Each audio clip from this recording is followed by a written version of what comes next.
High guys, চাটুকনা guys. আমার ভাইটা এত রোগা না খা। Hi guys, hi guys.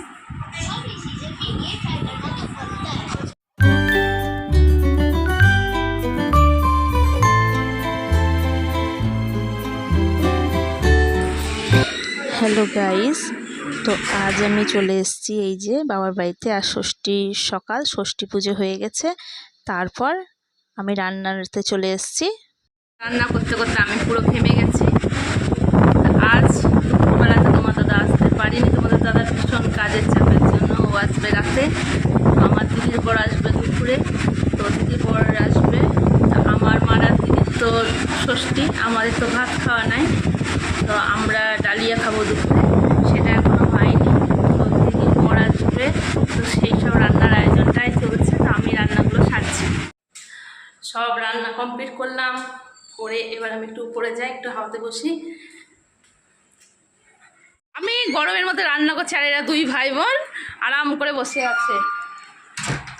আরে তুই শ্বশুর বাড়ি যাবি না?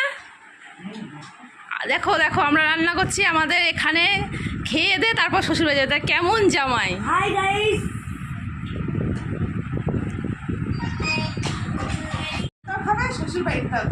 হাই গাইস, চাটুকনা গাইস। আমার ভাইটা এত রোগা না খা। Hi guys, hi guys. এদিকে দিদি আলাদা করে আমাদের জন্য ডালিয়া রান্না করছিল, আমার মা দিদির জন্য নিরামিষভাবে, যেহেতু ওই গ্যাস ওভেনটে মাছ মাংস রান্না হচ্ছিল, তার জন্য দিদি এখানে বসে আলাদা করে ডালিয়াটা রান্না করছিল। এরপর ভাই রেডি হয়ে গেল শ্বশুরবাড়ি যাওয়ার জন্য। তো এই যে ও বেরোচ্ছিল, তাই আমি একটুকে বলছিলাম এত বেলায়, বললাম যে জামাই ষষ্ঠী তো ফুরিয়ে গেল, তুই এত বেলায় যাচ্ছিস শ্বশুরবাড়িতে।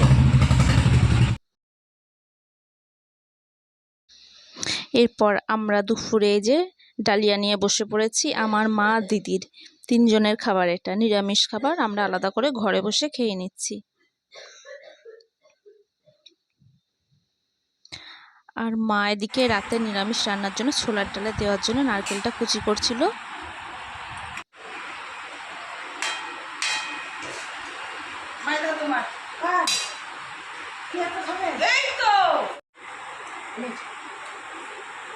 ভালো আছে?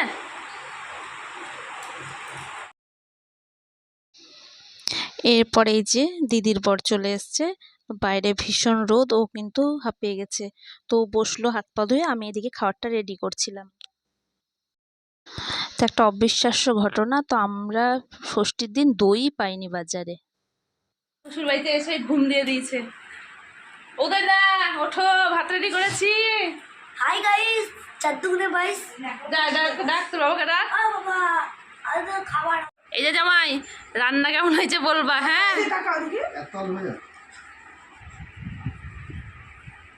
আমরা জামাইকে খাই, আবার কিন্তু গ্যাসের ওষুধও দিই। এই যে জামাই ষষ্ঠীর দিন জামাইকে খাওয়ানোর পর আমরা এই যে গ্যাসের, এটা জামাই বসে বসে খাচ্ছে।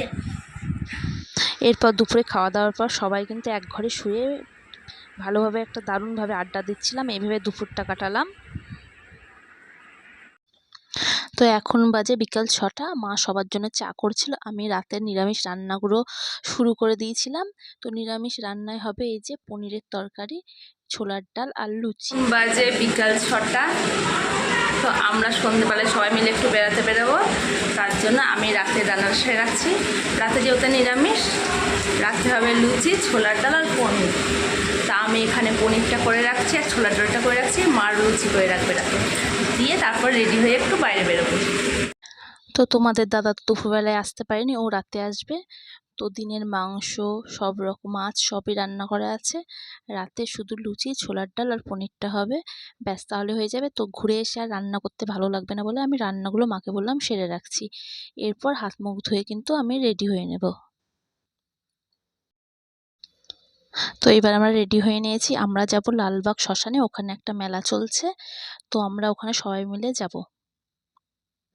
তো এই যে এখানে আমরা চলে এসেছি, এসে এত গরম, এই দোকানটার মধ্যে আমরা একটু হাওয়াতে বসেছিলাম।